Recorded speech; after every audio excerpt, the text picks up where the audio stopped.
আমাদের তো দাবি যে অন্নপূর্ণা ভান্ডার পাচ্ছে কারা, ক্যানিংটু ব্লকের মধ্যে কতজন পেয়েছে সেই তালিকাটা একবার দেয়া হোক। 1,45,00,000 মহিলা কারা?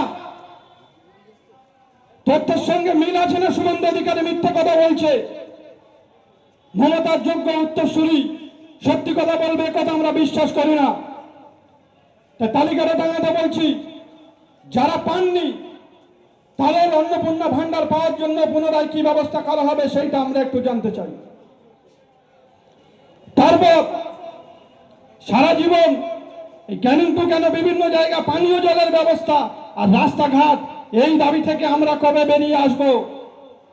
বিগত 15টা বছর ধরে এখানে যারা মাচ্চরের নেতৃত্বে চোখরাঙানি শাসনী উপেক্ষা করে যারা গোপনে আমাদের কমরেডরা কাজ করে গিয়েছেন, তাদের সবাইকে অভিনন্দন জানাচ্ছি। আপনারা না থাকলে এই ব্লকটা আরো ভেসে যেত। আপনাদের এই দাবি দেওয়ার জন্য, এই দৃঢ়তার লাল ঝান্ডা ধরে থাকার জন্য আজকে এখানে, তখনও শাসক দল আতঙ্কে ছিল, এখনো যারা 4 তারিখের পরে তৃণমূল ছেড়ে বিজেপি সেজেছে তারাও আতঙ্কে আছে। আমি আসার সময় শুনছিলাম ওরা বলছে যে আমরা ভুল করেছি, দুটো একটা জায়গায় হয়তো লক্ষ্মীর ভান্ডার পাইনি, অন্নপূর্ণা ভান্ডার পাইনি, আমরা পাইয়ে দেব। তাহলে আপনারা যদি পাইয়ে দেওয়ার ব্যবস্থা করেন, তাহলে পার্টি অফিসের সামনে মাইক লাগানোর কি প্রয়োজন ছিল?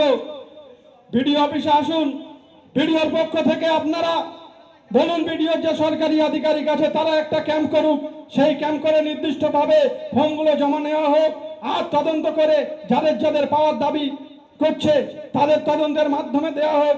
অন্যায় দাবি কিছু করা হচ্ছে না।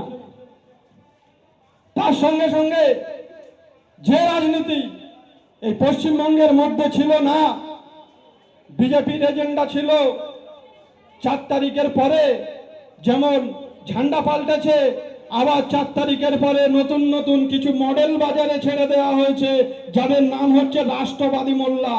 এই মডেল থেকে সাবধান, এ মডেল বেশি দিন চলবে না, এই রাষ্ট্রবাদী মোল্লাও বেশি দিন টিকবে না। বিজেপি আরএসএস নয়, আরএসএস এর তৈরি বিজেপি, আর আরএসএস এর তৈরি কিন্তু রাষ্ট্রবাদী মোল্লা নয়। তাই আরএসএস এর এজেন্ডা পূরণ করতে গেলে, আরএসএস এর এজেন্ডা পূরণ করতে হলে প্রথম শর্ত তোমাদের হিন্দু হতে হবে, আর হিন্দুত্ববাদী যা এজেন্ডা আছে সবগুলো তোমাদের পূরণ করতে হবে।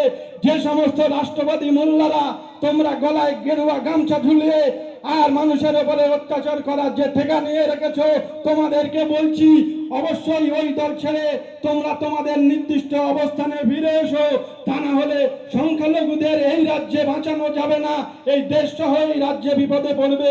এই রাষ্ট্রবাদী মোল্লা বলে কোনো সংগঠন আরএসএস তৈরি করেনি, শুধুমাত্র এই মোল্লাদের চোখে ধুলো দেওয়ার জন্য রাষ্ট্রবাদী মোল্লা নামে সংগঠন করে আপনাদের বিভ্রান্ত করার চেষ্টা করছে। ভুল থেকে আপনারা ফিরে আসুন, মূল স্রোতে পা দিন। আর যে লড়াই পশ্চিমবঙ্গের বুকে আমরা বামপন্থীরা লড়াই করছি, 4 তারিখের পর থেকে আপনারা এই লড়াইয়ে সামিল হয়ে এদের বিরুদ্ধে যে ব্যবস্থা নেওয়ার উপযুক্ত প্রশাসনিকভাবে গণতান্ত্রিক উপায়ে আমাদের যেখানে যেখানে যা যা করার তাই করব। বিজেপি সবে ক্ষমতায় এসেছে, কিন্তু 2014 সালে এই দেশের বুকে